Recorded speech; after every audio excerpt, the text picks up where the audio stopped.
Hello అండి, welcome to our channel అమ్మతో ప్రతిరోజు. ఈరోజు అమ్మతో ప్రతిరోజులో మనం ఏం చూడబోతున్నామంటే కూర కారం లేకపోతే మసాలా కారం ఏదైనా అనుకోవచ్చు. ఇందులో ఏముందండి స్పెషల్ అంటే ఇందులో బోల్డ్ బెనిఫిట్స్ ఉన్నాయండి.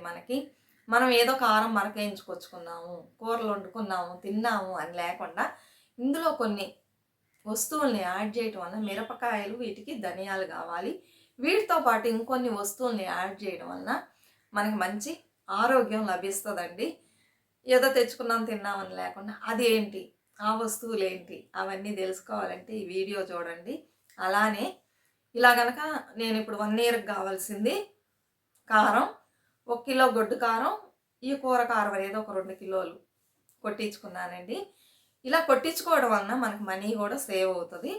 ఏమంటే అప్పుడప్పుడు 2 నెలలకు ఒకసారి చేస్తే దానికి మీకు మనీ ఎక్కువ ఖర్చు అయ్యిద్ది. మా ఇంట్లో అమ్మ వాళ్ళందరూ ఇలానే సమ్మర్ రాగానే ఇవన్నీ రెడీ చేసుకొని 1 ఇయర్కి కావాల్సినవన్నీ పెట్టుకుంటారండి. పచ్చళ్ళు, వడియాలు, కారాలు అన్నీ సమస్తం పెట్టుకుంటారు. దానివలన బోల్డ్ మనీ సేవ్ అయిద్దండి. అప్పుడప్పుడు అంటే మిషన్కి తీసుకెళ్ళిస్తే 200 పెట్టాల్సి వచ్చింది. అలా కాకుండా ఒకేసారి అంటే మీకు 4 సార్లు పట్టించుకుంటే 4 రోజులు 800 అవుతుంది. అంటే మీరు పట్టించుకునే కారాన్ని బట్లే ఇంకా తక్కువే అయ్యిద్ది మనీ, చెప్తున్నా అవుతుంది. అలా కాకుండా ఎలా పెట్టుకుంటే మంచిగా ఉంటుంది. మిరపకాయలు వచ్చి బాగా ఎండల్లో ఎండాలండి. మనం మిరపకాయని పట్టుకొని ఇలా నలిపామనుకోండి పొడిలాగా అవ్వాలి, అలా ఎండాలి. అలా ఎండినప్పుడు కనుక మనం కారం పట్టించుకుంటే 1 ఇయర్ అలానే ఉంటుంది, అస్సలు పాడవదండి. ఏమండి 1 ఇయర్ పాడైపోతుంది, బూజు వస్తుంది, పురుగులు వస్తాయి అని మీరు అనుకోవచ్చు. అస్సలు పాడవ్వదు. మీరు ఎంత కారం యూజ్ చేసుకుంటారో అంత యూజ్ చేసుకొని మిగిలింది డబ్బాలు వేసి ఫ్రిడ్జ్లో కూడా మనం పెట్టుకోవచ్చు. ఇలా చేయొచ్చండి.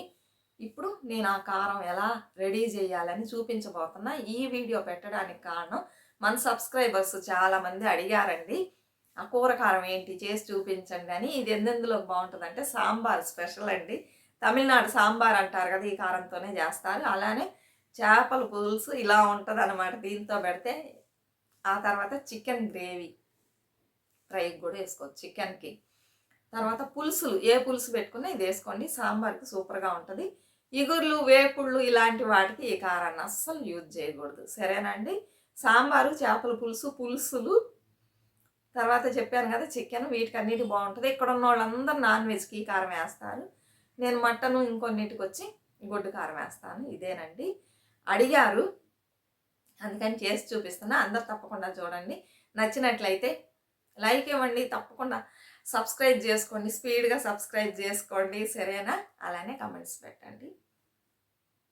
ఇప్పుడు మనం వెళ్ళి ఆ కారం ఎలా రెడీ చేయాలి చూద్దాం రండి. ఈ మసాలా కారానికి 1 కేజీ మిరపకాయలండి. తొడయాలు తీసి బాగా శుభ్రం చేసి పెట్టుకోవాలి.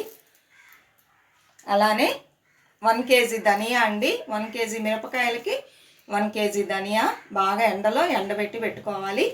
వీటికి కొన్ని మసాలా దినుసులు కలపబోతున్నామండి. మసాలా దినుసులు అంటే లవంగం, యాలకులు అలాంటివి కాదు, రండి చూపిస్తాను.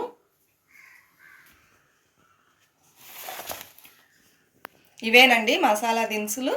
అన్నీ ఈక్వల్ క్వాంటిటీలో తీసుకోండి. 100 గ్రామ్స్ మిరియాలు, 100 గ్రామ్స్ జీలకర్ర, 50 గ్రామ్స్ పచ్చిశనగపప్పు, 50 గ్రామ్స్ కందిపప్పు అండి, కొంచెం కరివేపాకు, తర్వాత 100 గ్రామ్స్ వచ్చి ఆవాలు, 100 గ్రామ్స్ మెంతులు, కొంచెం బియ్యం ఇంకొంచెం కూడా వేసుకోవచ్చు. ఇవన్నీ ఒకదాని తర్వాత ఒకటి మనం వేపుకోవాలండి. వేపుకొని ఇందులో కలిపేసుకోవాలి. అలానే 100 గ్రామ్స్ పసుపు కొమ్ములు కూడా వేసుకోండి. నేను పసుపు కొమ్ములు వేయలేదు, మీరు వేసుకోండి. ఇవన్నీ కలిపి మరకేస్తే మసాలా కారం రెడీ అవుతుంది. ఇప్పుడు కడాయి పెట్టుకోండి. హీట్ అయిన తర్వాత ఫస్ట్ నేను ఈ పచ్చిశనగపప్పు వేస్తున్నానండి. అలానే కందిపప్పు కూడా వేసుకోవచ్చు. 2 కలిపి వేపేయండి.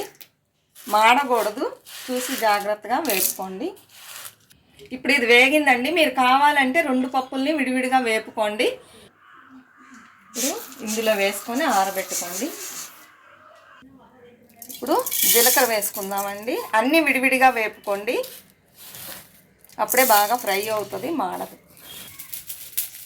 ఇప్పుడు జీలకర్ర కూడా ఇందులో వేసుకుందామండి. ఇప్పుడు మిరియాలు వేపుకుందామండి. ఇప్పుడు మిరియాలు కూడా ఇందులో వేసేసుకుందామండి.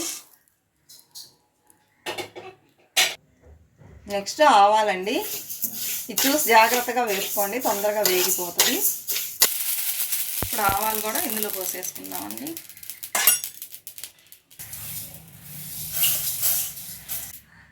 నెక్స్ట్ మెంతులు అండి, మెంతులు వేసుకోవాలి. మెంతులు కూడా ఇందులో వేసేసుకోండి. బాగా ఆరాలి. బియ్యం వేసుకోవాలండి. ఇది ఎందుకంటే థిక్నెస్ కోసం. బియ్యం కూడా వేగిపోయింది, పేల బియ్యం అంటారు కదా అలా. ఇప్పుడు కరివేపాకు కూడా వేసుకోండి. మీ దగ్గర ఇంకొంచెం ఎక్కువ ఉంటే వేసుకోండి, నా దగ్గర లేదు అందుకని కొంచెం వేసాను.